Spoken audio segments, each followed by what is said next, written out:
మా latest videos కోసం మా ఈ తెలుగు న్యూస్ ఛానల్ సబ్స్క్రైబ్ చేసి గంట సింబల్ యాక్టివేట్ చేసుకోండి. రేపే ఇందిరా ఏకాదశి, బుధవారం, పరమ పవిత్రమైన రోజు. అయితే ఎంతో పవిత్రమైన ఈ ఏకాదశి రోజు ఏం చేసినా చేయకపోయినా సాయంత్రం 5:45 నుండి 6:15 మధ్యలో ఈ ఆకుపై దీపం పెడితే చాలు, మీ కష్టాలన్నీ కూడా పోతాయి. శ్రీ మహావిష్ణువు యొక్క అనుగ్రహం లభిస్తుంది. మీరు అపర కోటీశ్వరులుగా మారిపోతారు. దరిద్రం వదిలిపోతుంది. కోరిన కోరికలు తీరిపోతాయి. జాతక దోషాలు పోతాయి. పట్టిందల్లా బంగారం అవుతుంది. అంతేకాదు, ఈ ఏకాదశి రోజు ఈ ఆకు మీద దీపం పెట్టడం వలన మీకు రాజయోగం పడుతుంది. లక్ష్మీ నారాయణుల అనుగ్రహం కలుగుతుంది. మరి ఇంతకీ ఏకాదశి రోజు ఏ ఆకు మీద దీపం పెట్టాలి అనే విషయాన్ని ఇప్పుడు మనం ఈ వీడియోలో వివరంగా తెలుసుకుందాము. అయితే కామెంట్ బాక్స్లో జై శ్రీమన్నారాయణ అని కామెంట్ చేయండి. అలాగే ఈ వీడియోకి ఒక లైక్ కొట్టి మాకు సపోర్ట్ చేయండి. భాద్రపద మాసంలో బహుళ పక్షంలో వచ్చే ఏకాదశిని ఇందిరా ఏకాదశి అంటారు. ప్రతి సంవత్సరము 24 ఏకాదశి తిథులు వస్తాయి. ప్రతి ఒక్క ఏకాదశికి దాని సొంత ప్రాముఖ్యత ఉంది. తమ కోరికలు నెరవేర్చుకోవడానికి ఏకాదశి రోజున శ్రీ మహావిష్ణువుకు ప్రత్యేక పూజలు నిర్వహిస్తారు.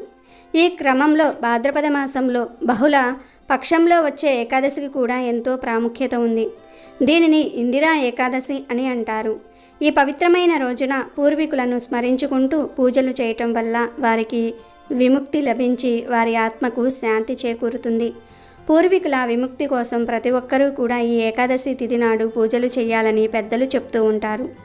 ఇందిరా ఏకాదశి వ్రతాన్ని ఆచరించిన వారికి శ్రీ మహావిష్ణువు ఆశీస్సులు చక్కగా లభిస్తాయి. అంతేకాదు, పూర్వీకుల ఆశీస్సులు లభిస్తాయి. శాస్త్రోక్తంగా మీ పూర్వీకుల్లో ఎవరికైనా ఏదో ఒక కారణం వల్ల మోక్షం లభించకపోతే ఇందిరా ఏకాదశి వ్రతం చేసి దాని ద్వారా పొందిన పుణ్యాన్ని పూర్వీకులకు దానం చేస్తే మోక్షం లభిస్తుందని పురాణాలలో పేర్కొనబడింది. ఈ రోజున పూర్వీకులను స్మరించుకుంటూ శ్రాద్ధం తర్పణం సమర్పించే వారికి పితృదోషాల నుంచి విముక్తి లభిస్తుంది. ఏకాదశి పరమ పవిత్రమైనది గనుక ఈరోజు సాయంత్రం సంధ్యా సమయంలో 5:45 నుండి 6:15 మధ్యలో ఏకంగా మందార ఆకు మీద దీపం పెడితే చాలు, లక్ష్మీనారాయణుల అనుగ్రహంతో కష్టాలు పోయి మీరు కుబేరులుగా మారిపోతారని శాస్త్రాలు చెప్తూ ఉన్నాయి. మీరు ఈ ఏకాదశి రోజు ఉపవాసాలు పూజలు ఏమీ చేయకపోయినా సరే సాయంత్రం ఇప్పుడు మనం చెప్పుకున్న సమయంలో చక్కగా స్నానం చేసుకుని ఇంట్లో లక్ష్మీనారాయణుల ఫోటో ముందు కానీ వెంకటేశ్వర స్వామి వారి ఫోటో ముందు కానీ చక్కగా మందార ఆకు మీద దీపం పెట్టండి. అంటే ముందు ఒక మందార ఆకును తెంచుకుని దాని మీద స్వస్తి గుర్తును వేయండి. పసుపుతో స్వస్తి గుర్తును వేసి ఆ తర్వాత మందార ఆకును స్వామివారి ఫోటో ముందు పెట్టండి. ఆ ఆకు మీద మట్టి ప్రమిదను పెట్టండి. ఆవు నెయ్యి కానీ నువ్వుల నూనె కానీ పోసి 3 ఒత్తులు వేసి దీపం వెలిగించండి. ఈ దీపానికి పసుపు, కుంకుమ, పుష్పాలను సమర్పించండి. చిన్న బెల్లం ముక్కను నివేదనగా పెట్టండి. ఇలా ఈ ఏకాదశి రోజు దీపం పెడితే జాతక దోషాలు పోతాయి. కష్టాలు, సమస్యలు, బాధలు అన్నీ పోతాయి. ధనలాభం కలుగుతుంది. స్వామివారి అనుగ్రహం కలుగుతుంది. మీరు అపర కుబేరులుగా మారిపోతారు. పట్టిందల్లా బంగారం అవుతుంది. కాబట్టి మీరు కూడా ఈ ఏకాదశి రోజు మందార ఆకు మీద దీపం వెలిగించి శుభ ఫలితాలను పొందండి. ఇందిరా ఏకాదశి గురించి పురాణాలలో ఒక కథ ఉంది. ఒకసారి ధర్మరాజు శ్రీకృష్ణుడితో, ఓ కృష్ణ, మధుసూదన, భాద్రపద మాస బహుళ పక్షంలో వచ్చే ఏకాదశి పేరేమిటి? ఆ ఏకాదశి పాలనకు ఉన్నట్టి నియమ నిబంధనలు ఏమిటి? ఆ వ్రత పాలన వలన జరిగే లాభమేమిటి అని ప్రశ్నించాడు. ధర్మరాజు అడిగిన ప్రశ్నలకు శ్రీకృష్ణుడు ఈ విధంగా సమాధానమిచ్చాడు. ఓ ధర్మరాజా, ఈ ఏకాదశి పేరు ఇందిరా ఏకాదశి. దీనిని పాటించటం ద్వారా మనుజుడు తన పితృదేవతలను ఉద్ధరించగలుగుతాడు. అంతేకాకుండా అతని సమస్త పాపాలు నశిస్తాయి. రాజా, కృతయుగంలో ఇంద్రసేనుడనే రాజు ఉండేవాడు. తన శత్రువులను అణచటంలో నేర్పరి అయిన ఆ రాజు మహిష్మతీపురాన్ని చక్కగా పాలించేవాడు. అతడు పుత్ర పౌత్రాదులతో ఎంతో సుఖంగా జీవించాడు. సర్వదా విష్ణు భక్తి పరుడై ఉండేవాడు. ఆధ్యాత్మిక జ్ఞానంలో నిరంతరం లగ్నమై ఉండే భక్తుడైనటువంటి కారణంగా ఆ రాజు ముక్తిని ఇచ్చే విష్ణు నామస్మరణలోనే తన కాలాన్ని గడిపేశాడు. ఒకనాడు ఆ రాజు తన రాజ్య సింహాసనంపై కూర్చొని ఉన్న సమయంలో అకస్మాత్తుగా నారదముని ఆకాశం నుండి ప్రత్యక్షమయ్యాడు. నారదమునిని చూడగానే ఆ రాజు లేచి నిలబడి చేతులు జోడించి వినమ్రయంగా నమస్కారం చేశాడు. తరువాత షోడశోపచార పూజ చేసి మునిని సుఖాసీనుని చేశాడు. అప్పుడు నారదుడు ఇంద్రసేనునితో, రాజా, నీ రాజ్యంలో అందరూ సుఖ సమృద్ధులతో ఉన్నారా? నీ మనస్సు ధర్మ పాలనలో లగ్నమై ఉన్నదా? నీవు విష్ణు భక్తిలో నెలకొని ఉన్నావా అని ప్రశ్నించాడు. దానికి ప్రత్యుత్తరంగా ఇంద్రసేనుడు నారదునితో, ఓ మునివర్య, మీ దయ వలన అంతా బాగానే ఉంది, మంగళమయంగానే ఉన్నది. నేడు మీ దర్శనంతో నా జన్మ ధన్యమైంది. నాకు యజ్ఞఫలం లభించింది. ఓ దేవరి, మీ రాకకు కారణమేమిటో చెప్పవలసినది అని అన్నాడు. రాజు మాటలను వినిన తరువాత నారదుడు అతనితో ఇలా అన్నాడు. ఓ రాజా, నాకు కనిపించిన ఒక అద్భుతమైన సంఘటనను చెప్తాను, విను. ఓ రాజేంద్ర, నేనొకసారి బ్రహ్మలోకం నుండి యమలోకానికి వెళ్ళాను. యమధర్మరాజు నన్ను ఆహ్వానించి చక్కగా అర్చించాడు. నేను కూడా అతనిని స్తుతించాను. అక్కడ యమలోకంలో మహాపుణ్యభాగుడైన నీ తండ్రిని నేను చూశాను. వ్రత ఉల్లంఘన ఫలితంగా నీ తండ్రి అక్కడకు వెళ్ళవలసి వచ్చింది. రాజా, అతడు ఒక సందేశాన్ని నాకు ఇచ్చి దానిని నీకు తెలుపమని కోరాడు. అతడు నాతో ఇలా అన్నాడు. మహిష్మతి పురాధీసుడైనటువంటి ఇంద్రసేనుడు నా పుత్రుడు. పూర్వజన్మలో చేసిన కొన్ని పాపాల వల్ల నేనిప్పుడు యమలోకంలో ఉన్నాను. కనుక నా పుత్రుడు ఇందిరా ఏకాదశి వ్రతాన్ని పాటించి ఆ పుణ్యఫలాన్ని నాకు ఇవ్వాలి. అప్పుడు నేను ఈ స్థితి నుండి బయటపడగలుగుతాను అని నీ తండ్రి నాకు చెప్పారు. కనుక ఓ రాజా, నీ తండ్రిని ఆధ్యాత్మిక లోకానికి పంపడానికై నీవు ఇందిరా ఏకాదశి వ్రతాన్ని చేపట్టు. త్వరలోనే భాద్రపద బహుళ ఏకాదశి రాబోతోంది అని నారదుడు తాను తెచ్చిన సందేశాన్ని ఇంద్రసేనుడికి చెప్పాడు. అప్పుడు ఇంద్రసేనుడు ఇందిరా ఏకాదశి వ్రతాన్ని చేసే పద్ధతిని గురించి తెలుపవలసినదిగా నారదుడిని అడిగాడు. వ్రత విధానాన్ని నారదుడు ఇలా వివరించాడు. రాజా, ఏకాదశి ముందు రోజు మనుష్యులు తెల్లవారుజామునే స్నానం చేసి పితృదేవతలకు తర్పణాలు ఇవ్వాలి. ఆ రోజు అతడు ఒక్కపూటనే భోజనం చేసి నేలపై పడుకోవాలి. మర్నాడు అనగా ఏకాదశి రోజు మళ్ళీ తెల్లవారుజామునే మేల్కొని దంతధావనము, హస్తముఖ ప్రక్షాళనము చేసుకొని చక్కగా స్నానం చేయాలి. తరువాత ఎటువంటి భౌతిక భోగంలో పాల్గొనని వ్రత నియమం చేపట్టి రోజంతా ఉపవాసం చేయాలి. ఓ పద్మనేత్రుడా, నేను నిన్ను ఆశ్రయిస్తున్నాను అని పలికి భగవంతుణ్ణి స్తుతించాలి. తర్వాత మధ్యాహ్నం వేళ సాలగ్రామ శిల ఎదురుగా విధిపూర్వకంగా పితృతర్పణాలు చేయాలి. తదనంతరం బ్రాహ్మణులకు చక్కగా భోజనం పెట్టి దక్షిణలతో సంతృప్తిపరచాలి. పితృతర్పణ కార్యంలో మిగిలిన పదార్థాలను గోవులకు పెట్టాలి. ఆ రోజు అతడు చందన, పుష్ప, ధూప, దీప నైవేద్యాలతో విష్ణుమూర్తిని పూజించాలి.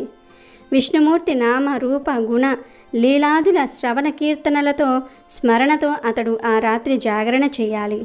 మర్నాడు అనగా ద్వాదశి నాడు శ్రీహరిని అర్చించి బ్రాహ్మణులకు భోజనం పెట్టాలి. తదనంతరం అతడు సోదరులు, పుత్ర పౌత్రులు, బంధువులతో కలిసి నిశ్శబ్దంగా వ్రత పారణం చేస్తూ భోజనం చేయాలి. రాజా, ఈ విధంగా నీవు ఈ ఏకాదశి వ్రతాన్ని పాటిస్తే నీ తండ్రి నిశ్చయంగా విష్ణు లోకానికి వెళతాడు అని నారదుడు రాజుకు ఉపదేశించి మాయమయ్యాడు. తర్వాత ఇంద్రసేనుడు నారదముని ఆదేశానుసారమే సంతానము, బంధువులు, మిత్రులతో కలిసి నిష్టగా ఇందిరా ఏకాదశిని పాటించాడు. ఆ వ్రత మహిమ కారణంగా ఆకాశం నుండి పుష్పవర్షం కురిసింది. ఇంద్రసేనుని తండ్రి గరుడ వాహనం మీద విష్ణు పాదాన్ని చేరుకున్నాడు. తర్వాత రాజర్షి అయిన ఇంద్రసేనుడు ఎటువంటి అడ్డంకులు లేకుండా రాజ్య పరిపాలన చేసి చివరకు రాజ్యాన్ని తన పుత్రునికి అప్పగించి తాను భగవంతుని వద్దకు వెళ్ళిపోయాడు. ఇందిరా ఏకాదశి మహిమే ఇటువంటిది. ఈ ఇందిరా ఏకాదశి మహిమను చదివేవాడు, వినేవాడు సమస్త పాప విముక్తుడై చివరకు విష్ణు పాదాన్ని చేరుకుంటాడు అని ధర్మరాజుతో శ్రీకృష్ణుడు చెప్పాడు. కనుక ఈ ఇందిరా ఏకాదశి చాలా విశేషమైనది. ఇక ఎంతో పవిత్రమైన ఈ ఏకాదశి రోజు ఇంట్లోని ఆడవారు దొండకాయ కూరను వండాలి. ఎందుకంటే ఈరోజు అందరూ దొండకాయ కూరను తింటే చాలా మంచిది. ఈరోజు దొండకాయ కూరను తింటే లక్ష్మీ నారాయణుల అనుగ్రహం కలుగుతుంది. దొండకాయతో పాటు ఈరోజు ఉలవలతో చేసిన కూరను తిన్నా కూడా కోటి జన్మల పుణ్యం వస్తుంది. ఉలవలతో చేసే కూరలంటే ఉలవచారు, ఉలవ పప్పు, ఉలవల కూర, ఇలా ఉలవలతో ఏదో ఒక కూర వండుకొని తినండి. కనుక ఈ ఏకాదశి రోజు అందరూ దొండకాయ కూరను కానీ ఉలవల కూరను కానీ తప్పనిసరిగా తినండి. దొండకాయను కూర వండుకొని తినవచ్చు, లేదా పచ్చడి చేసుకొని తినవచ్చు, లేదా దొండకాయ ఫ్రై చేసుకోవచ్చు, లేదా దొండకాయను పప్పులో వేసి కూర వండుకోవచ్చు, లేదా దొండకాయ 65 చేసుకోవచ్చు. ఇలా ఈరోజు ఏ రూపంలో దొండకాయను తిన్నా అష్టైశ్వర్యాలు సిద్ధిస్తాయి. కోటి జన్మల పుణ్యంతో మీరు కోటీశ్వర్లుగా మారే అవకాశాలు వస్తాయి. లేదంటే ఈరోజు ఉలవలతో ఏదో ఒకటి వండుకొని తిన్నా కూడా లక్ష్మీ నారాయణుల అనుగ్రహం కలుగుతుంది. దరిద్రాలన్నీ కూడా పోతాయి. ఎందుకంటే ఉలవలు చాలా బలాన్ని ఇస్తాయి. ఈ ఏకాదశి రోజు ఉలవలతో చేసిన కూర తినాలని శాస్త్రాలు చెప్తూ ఉన్నాయి. కనుక ఈరోజు ఆడవారు గుర్తుపెట్టుకొని దొండకాయ కూరను కానీ ఉలవల కూరను కానీ వండండి. అందరూ ఈ కూరలను తినండి. అలా తినటం వలన విష్ణుమూర్తి అనుగ్రహం, లక్ష్మీదేవి అనుగ్రహం కలిగి మీకు ఉన్న కష్టాలన్నీ కూడా పోతాయి. దరిద్రాలన్నీ కూడా పోతాయి. వద్దన్న ధనం వస్తుంది. ధన సమస్యలన్నీ పోతాయి. కోటి జన్మల మహాపుణ్యం వస్తుంది. కనుక అందరూ ఈరోజు ఈ కూరలను వండండి, తినండి. మీకన్నీ శుభాలే జరుగుతాయి. ఇక ఈ ఏకాదశి రోజు పొరపాటున కూడా నాన్ వెజ్ తినకూడదు. అంటే గుడ్డు, చికెను, మటన్, రొయ్యలు, పీతలు, నత్తలు, చేపలు ఇలాంటివి ఏమీ కూడా తినకూడదు. గుడ్డును చాలామంది నాన్ వెజ్ కాదనుకొని తినేస్తూ ఉంటారు. కానీ గుడ్డు కూడా నీచే. ఏకాదశి రోజు గుడ్డు కూడా తినకూడదు. కనుక ఈరోజు ఇంట్లో మాంసాహారం వండవద్దు, తినవద్దు. ఇంట్లో అనే కాదు, మీరు బయట కూడా నాన్ వెజ్ తినకూడదు. అంటే రెస్టారెంట్స్లో, బజార్లో, నూడిల్స్ బళ్ళ దగ్గర, బిర్యానీ షాపుల దగ్గర, బజ్జీ బళ్ళ దగ్గర ఎక్కడా కూడా నాన్ వెజ్ తినకూడదు. కేవలం కూరల రూపంలోనే కాదు, ఏ రూపంలోనూ కూడా నాన్ వెజ్ను తినకూడదు. అంటే నూడిల్స్, మంచూరియా, బిర్యానీ, బర్గర్లు, పిజ్జాలు, egg puff, chicken puff, chicken lollipop, chicken joints, chicken wings, chicken pakodi ఇలా ఏ రూపంలోనూ కూడా నాన్ వెజ్ను తినకూడదు.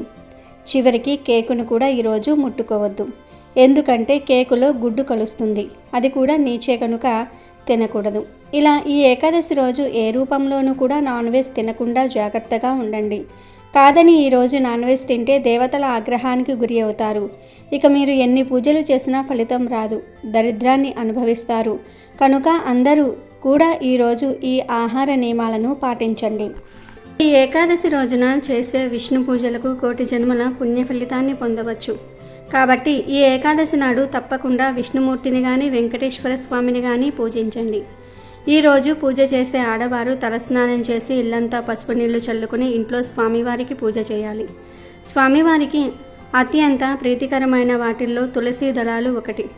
కాబట్టి మీ పూజ గదిలో ఉన్న స్వామివారి పటం ముందు కొన్ని తులసి దళాలను పెట్టి స్వామివారికి దీపారాధన చేయండి. ఈ రోజున నువ్వుల నూనెతోనే దీపారాధన చేయాలి. ముఖ్యంగా స్వామివారి పూజలో ఒక పిండి దీపాన్ని వెలిగిస్తే ఇంకా మంచిది. అప్పుల సమస్యలతో బాధపడేవారు ఈరోజు 11 యాలకులను ఒక దారానికి గుచ్చి ఒక యాలకుల మాలను తయారు చేసి ఆ యాలకుల మాలను స్వామివారి పటానికి వేయండి. ఈ రోజున స్వామివారికి యాలకుల మాలను సమర్పిస్తే అప్పుల సమస్యలన్నీ కూడా తొలగిపోతాయి. ఇక స్వామివారికి నైవేద్యంగా ఒక బెల్లం ముక్కను నివేదించండి. ఇంకా ఏకాదశి స్వామివారిని పూజించేటప్పుడు ఓం గోవిందాయ నమః అనే మంత్రాన్ని చదువుతూ పూజ చేయండి. చివరిగా స్వామివారికి హారతి ఇచ్చి నమస్కారం చేసుకోండి. ఈ విధంగా స్వామివారిని పూజించుకొని ముఖ్యమైన నియమాలను పాటించడం ద్వారా మీ జీవితంలో ఉన్న కష్టాలన్నీ కూడా తొలగిపోయి స్వామివారి అనుగ్రహంతో ఐశ్వర్యం సిద్ధిస్తుంది. ఏకాదశి రోజున పసుపు రంగు వస్త్రాలను వేసుకుంటే జాతక దోషాలన్నీ కూడా తొలగిపోతాయి. అంతేకాదు ఈ ఏకాదశి రోజున తులసి దళాలను కొయ్యకూడదు. కాబట్టి పూజలో ఉపయోగించే తులసి దళాలను ఒకరోజు ముందుగానే సిద్ధం చేసుకోండి. ఏకాదశి రోజున తలకు నూనె రాయకూడదు. ఏకాదశి రోజున తలకు నూనె పెట్టుకుంటే ఆయుష్ తగ్గిపోతుందని అంటూ ఉంటారు. మీ ఇంట్లో ఆదాయానికి మించిన ఖర్చులు ఉంటే ఈ ఏకాదశి రోజున మీ ఇంటి గుమ్మానికి నిమ్మకాయలు కట్టుకోండి. అలా కట్టడం వలన మీ ఇంటికి ఉన్న డబ్బు సమస్యలు తొలగిపోతాయి. ఈ ఏకాదశి రోజున ఒక పసుపు వస్త్రం తీసుకొని అందులో 7 లవంగాలు వేసి వాటిని మూట కట్టి దాన్ని మీ బీరువాలో పెట్టుకోండి. ఏకాదశి రోజున ఇలా చేస్తే మీ ఇంట్లోకి విపరీతంగా డబ్బు వస్తుంది. అలాగే ఈ ఏకాదశి రోజున ఏదైనా విష్ణుమూర్తి ఆలయానికి వెళ్ళి ఆలయంలో ప్రదక్షిణాలు చేస్తే చాలా మంచిది. ఏకాదశి రోజున ఇంట్లో పూజ చేసేవారు ఉల్లిపాయ, వెల్లుల్లి వంటి ఆహార పదార్థాలను తినకూడదు. పవిత్రమైన ఈ ఏకాదశి రోజు మీరు గుప్పెడు తులసి ఆకులు తీసుకొని స్నానం చేసే నీటిలో వేసుకుని స్నానం చేయటం వలన శ్రీ మహావిష్ణువు ఆశీస్సులు కలుగుతాయి. అంతేకాదు మీ శరీరంలోని వ్యాధులన్నీ కూడా నయమవుతాయి. మీ దేహానికి నూతన శక్తి వస్తుంది. దరిద్రం మొత్తం పోయి పట్టిందల్లా బంగారమే అవుతుంది. ఇలా స్నానం చేస్తే మీ నాడీ వ్యవస్థను, శరీరాన్ని తులసి ఆకులలోని ఔషధ గుణాలు శుద్ధి చేసి నూతన చైతన్యాన్ని కలిగిస్తాయి. కాబట్టి ఎంతో పవిత్రమైన ఏకాదశి రోజు ప్రతి ఒక్కరూ కూడా ఇలా స్నానం చేసే ముందు బకెట్లో గుప్పిడి తులసి ఆకులు వేసుకుని చిటికెడు పసుపు కూడా వేసుకుని స్నానం చేయండి. తులసి ఆకులు అందరికీ అందుబాటులో ఉంటాయి.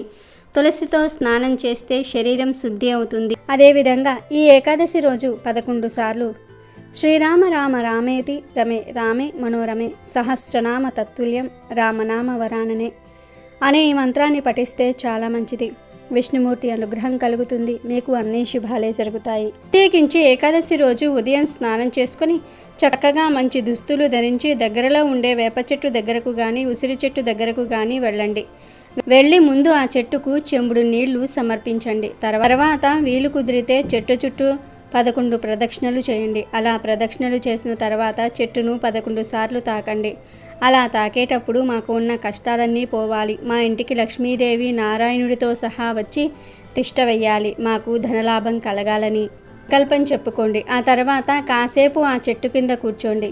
2 నిమిషాలు కూర్చొని చెట్టు నుండి వచ్చే గాలిని పీల్చండి. ప్రకృతిని ఆస్వాదించండి.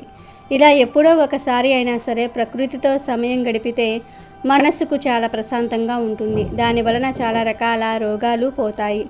ముఖ్యంగా ఏకాదశి రోజు వేప చెట్టును లేదా ఉసిరి చెట్టును తాకితే లక్ష్మీదేవి అనుగ్రహం, విష్ణుమూర్తి అనుగ్రహం కలుగుతుంది. చాలా మంచి జరుగుతుంది.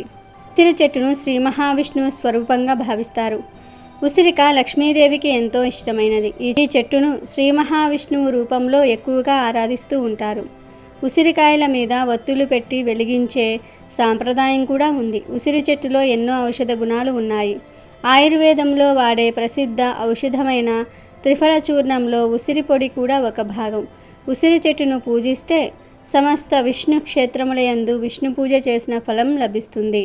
ఉసిరి చెట్టు అంటే విష్ణువు ఒక్కడికే కాదు, శివుడికి కూడా చాలా ఇష్టం. పూర్వం శ్రీ లక్ష్మీదేవి భూమిపైకి వచ్చింది. ఆ సమయంలో శివకేశవులను పూజించాలనుకుంది.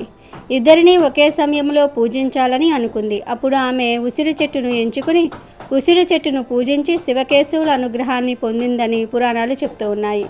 శివకేశవులు ఉసిరి చెట్టులో నివసిస్తారని ఈ కథ ద్వారా తెలుస్తుంది. అంతేకాదు ఉసిరి చెట్టు దిగువ భాగంలో బ్రహ్మ కూడా ఉంటాడని విశ్వాసము. ఉసిరి చెట్టు క్రింద పురాణ కాలక్షేపం చేస్తే జన్మ జన్మల పాపాలు పోతాయి. అంతేకాదు వేప చెట్టు కూడా ఎంతో విశేషమైనది. హిందూ ధర్మంలో కొన్ని చెట్లు పూజనీయమైన చెట్లుగా, పవిత్రమైన చెట్లుగాను గుర్తించబడ్డాయి. వాటిల్లో వేప చెట్టు కూడా ఒకటి. వేప చెట్టు ఆరోగ్యపరంగా మేలు చేయటమే కాకుండా వాస్తుపరంగాను అనేక ప్రయోజనాలను చేకూరుస్తుంది. శుభకార్యమైన, పండగ అయిన మామిడాకులు ఎంత ముఖ్యంగా అలంకరిస్తామో వాటికి మన సాంప్రదాయంలో ఎంత ప్రాధాన్యత ఉందో అంతే ప్రాముఖ్యత వేప ఆకుకు కూడా ఉంది. వేప చెట్టు చాలా పవిత్రమైనది. వైద్యంలో దీన్ని పాత్ర గురించి కౌటిల్యుడు అర్థశాస్త్రంలో వివరించాడు. మన ప్రాచీన ఆయుర్వేదంలో కూడా వేప గురించి అనేక రుజువులు ఉన్నాయి. భూమి మీద అమృతం చుక్కలు పడితే అది వేప చెట్టుగా మొలిచిందని పురాణాలలో కథలుగా వ్రాశారు. వేప చాలా విధాలుగా పనికి వస్తుంది. వైద్యదేవుడైన ధన్వంతరిగా వేపనే కొలుస్తారు. ఎవరైతే జీవితం మొత్తంలో ఒక్క వేప చెట్టును నాటుతారో వాళ్ళు స్వర్గానికి తిన్నగా చేరుకుంటారని శాస్త్రం చెప్తుంది. కాబట్టి మీరు కూడా రేపు వేప చెట్టును లేదా రాగి, ఉసిరి చెట్లను ఏకాదశి రోజు టచ్ చేసి శుభ ఫలితాలను పొందండి. ఈ కలియుగంలో చాలామందికి ఏకాదశి ప్రాముఖ్యత తెలియటం లేదు. ఏకాదశి రోజు రకరకాల తప్పులు చేస్తూ ఉన్నారు. ఏకాదశి అంటే ఏక ప్లస్ దశ అంటే 11 అని అర్థం. 5 జ్ఞానేంద్రియాలు, 5 కర్మేంద్రియాలు, ఒక మనసు, ఈ 11 ఉండబట్టే మన జీవితం ముందుకు నడుస్తుంది. ఈ 11 ఇంద్రియాలను పవిత్రంగా అదుపులో ఉంచుకోవటమే ఏకాదశి. నాలుక, ముక్కు, చెవి, కన్ను, చర్మం ఇవి 5 జ్ఞానేంద్రియాలు. వీటి వలనే మనకు సెన్స్ తెలుస్తుంది. ఏకాదశి రోజు ఈ 5టిని పవిత్రంగా ఉంచుకోవాలి. నాలుకను పవిత్రంగా ఉంచుకోవడానికి మాంసం, మద్యం, తాంబూలం వేసుకోవటం, పరుల తిండిని ఏకాదశి రోజు పక్కన పెట్టేయాలి. అలాగే చెవి, ముక్కు, కన్ను, చర్మం వీటికి సంబంధించి కూడా పవిత్రంగా ఉండాలి. అంటే ఇరుగు పొరుగు వారి మీద చాడీలు వినకుండా, చూడకూడనివి చూడకుండా ఉంటే అప్పుడు ఈ జ్ఞానేంద్రియాలను పవిత్రంగా ఉంచుకున్నట్లు అవుతుంది. అలాగే ఏకాదశి రోజు అసలు అభ్యంగన స్నానం చేయకూడదు. అంటే తలంటు స్నానం చేయకూడదు, ఎందుకంటే అది భోగదాయకం. అలాగే ఏకాదశి రోజు క్షవరం చేయించుకోకూడదు. తల మీద నీళ్లు పోసుకుని స్నానం చేయొచ్చు. మృత్తికా స్నానం చేస్తే ఇంకా మంచిది. మృత్తికా స్నానం అంటే మట్టిని, నువ్వుల పిండిని, ఆవు పేడను ఈ మూడిటిని కలిపి ఒంటికి పట్టించుకొని స్నానం చేస్తే దానిని మృత్తికా స్నానం అంటారు. ఈ 3 పదార్థాలు దివ్యమైన ఔషధ గుణాలను కలిగి ఉంటాయి. ఈ మృత్తికా స్నానం చేసే శరీరానికి చాలా మేలు జరుగుతుంది. వాక్కు, చేతులు, కాలు, మలద్వారం, మూత్రద్వారం ఈ 5 కర్మేంద్రియాలు, ఈ కర్మేంద్రియాలతో కూడా ఎటువంటి తప్పులు చేయకూడదు. అంటే పరులను నిందించకూడదు, బాధ పెట్టకూడదు. పాషాండులతో చర్చలకు, వాదనలకు దిగకండి. అలాగే దశమి రాత్రి నుండి ద్వాదశి రోజు పారణ చేసే వరకు బ్రహ్మచర్యం పాటించాలి. ఇలా ఈ తప్పులు చేయకుండా ఉండగలిగితే గనుక జ్ఞానేంద్రియాలు, కర్మేంద్రియాలు, మనసు ఇవన్నీ పవిత్రంగా ఉంటాయి. ఇది ఏకాదశి చేసే పద్ధతి. దీనితో పాటు ఏకాదశి పూజ చేసుకోవాలి. ఏకాదశి ఉపవాసాన్ని 12 ఏళ్లలోపు పిల్లలు, 65 ఏళ్లు దాటిన వృద్ధులు చేయకూడదు. ఏకాదశిని గృహస్థులు, బ్రహ్మచారులు, సన్యాసులు, వితంతువులు ఎవరైనా సరే చేసుకోవచ్చు. ఏ కులం వారైనా సరే చేసుకోవచ్చు. కాబట్టి ఆరోగ్యపరంగా, ఆధ్యాత్మిక పరంగా ఎన్నో ప్రయోజనాలు అందించే ఏకాదశిని ఎవ్వరూ వదలవద్దు. ఏకాదశిని ఆచరించి శుభ ఫలితాలను పొందండి. విష్ణుమూర్తి అనుగ్రహంతో సంతోషంగా జీవించండి. వీడియో నచ్చితే లైక్ చేయండి, షేర్ చేయండి, బట్ సబ్స్క్రైబ్ చేసుకోవడం మర్చిపోవద్దు.